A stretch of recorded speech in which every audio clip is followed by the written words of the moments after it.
मुंह से 371 निकल जाता है। मुझे लगता है शायद अब उन्हें 370 से डर लगने लगा होगा। 370 तो प्रधानमंत्री जी ने बोल दिया कि भाजपा की 370 आने वाली हैं, इसलिए अब 370 से डर लगने लगा होगा। तो उस संख्या से शायद घबरा कर उनके मुंह से 371 निकला हो। इजराइल और हमास के बीच में लड़ाई हो रही है, उसमें फिलिस्तीन के पक्ष में भारत सरकार अपना विषय दे चुकी है, उसके बाद आप प्रस्ताव पारित करते हैं। क्यों जी? कांग्रेस पार्टी जो राजनीतिक दृष्टि से और व्यवहारिक दृष्टि से राष्ट्रीय दल होने का स्टेटस या अधिकार लगभग खो चुकी है, वो अब नैतिक दृष्टि से भी राजनीतिक दल होने का अधिकार उसने खो दिया। अभी 2 दिन पूर्व न्याय पत्र नाम देने वाले लोगों ने आज ही जो उदाहरण प्रस्तुत किया है, कल कांग्रेस के अध्यक्ष श्री मल्लिकार्जुन खड़गे जी राजस्थान में ये बोलते हैं कि धारा 370 हटने से यहां कौन सा फर्क पड़ता है, ये क्यों बोलते हैं। अर्थात राष्ट्र की एकता और अखंडता के साथ कितना अन्याय किया जा सकता है वो इससे साफ हो जाता है। इस बयान को भारतीय जनता पार्टी बहुत गंभीरता से लेती है और इसका एक निष्कर्ष तो बहुत साफ हो गया।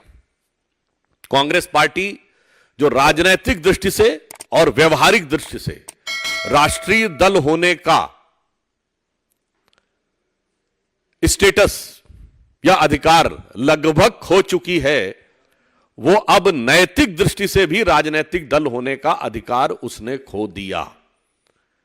यदि कोई पार्टी ये कहे कि कश्मीर के इंटीग्रेशन से किसी दूसरे राज्य में क्या फर्क पड़ता है, इससे बहुत साफ हो गया राष्ट्र की एकता और अखंडता के प्रति जो हम लोगों को सबको शपथ दिलाई जाती है, उस शपथ के प्रति आपके मन में श्रद्धा नहीं है। और अब यह पार्टी अपने को यह कह सकती है this is a कॉन्ग्लोमरेशन of the regional forces, यानी क्षेत्रीय ताकतों का एक समूह जो राष्ट्रीय दल होने का दावा अपने आप खारिज हो जाता है। दूसरा, यह अंतर दिखाता है हमारी सोच और उनकी सोच में। हम वो दल हैं, हमारे संस्थापक सदस्य डॉक्टर श्यामा प्रसाद मुखर्जी बंगाल की धरती के सपूत और कश्मीर में जाकर भारत की एकता और अखंडता के लिए प्राण देते हैं, और हम नारा देते हैं जहां हुए बलिदान मुखर्जी वो कश्मीर हमारा है। और फिर श्यामा प्रसाद मुखर्जी जी की जो संकल्प था, जो शपथ थी, उसे पूरा करने के लिए गुजरात की धरती से उठे हुए वहां के सबूत प्रधानमंत्री श्री नरेंद्र मोदी जी जब प्रधानमंत्री बनते हैं तो वो उस शपथ को पूरी करते हैं। यह है नेशनल इंटीग्रेशन कि एक पूरब से शुरू हुआ नेतृत्व संकल्प लेता है, प्राण देता है, और देश के पश्चिमी छोर से खड़ा हुआ नेतृत्व उस संकल्प को पूरा करता है। और आप सबको याद होगा कि जिस समय धारा 370 पारित की जा रही थी, उस समय गृह मंत्री अमित शाह जी ने क्या बोला था? उन्होंने, क्योंकि हमारा पूरा नारा था कि जहां हुए बलिदान मुखर्जी वो कश्मीर हमारा है, और जो कश्मीर हमारा है वो सारा का सारा है। तो अमित शाह जी ने क्या बोला था कि क्या उस वाले को भूल जाएंगे पीओके के? अरे जान लड़ा देंगे उसके लिए। ये है हमारी सोच। और उनकी सोच जानते हैं क्या है? उनकी सोच ये है कि सिर्फ 370 अलग ही नहीं है, तो नंबर भी भूल जाते हैं। मुंह से 371 निकल जाता है। मुझे लगता है शायद अब उन्हें 370 से डर लगने लगा होगा। जयराम रमेश जी कहते हैं this is slip of tongue. नहीं, स्लिप ऑफ टंग नहीं है।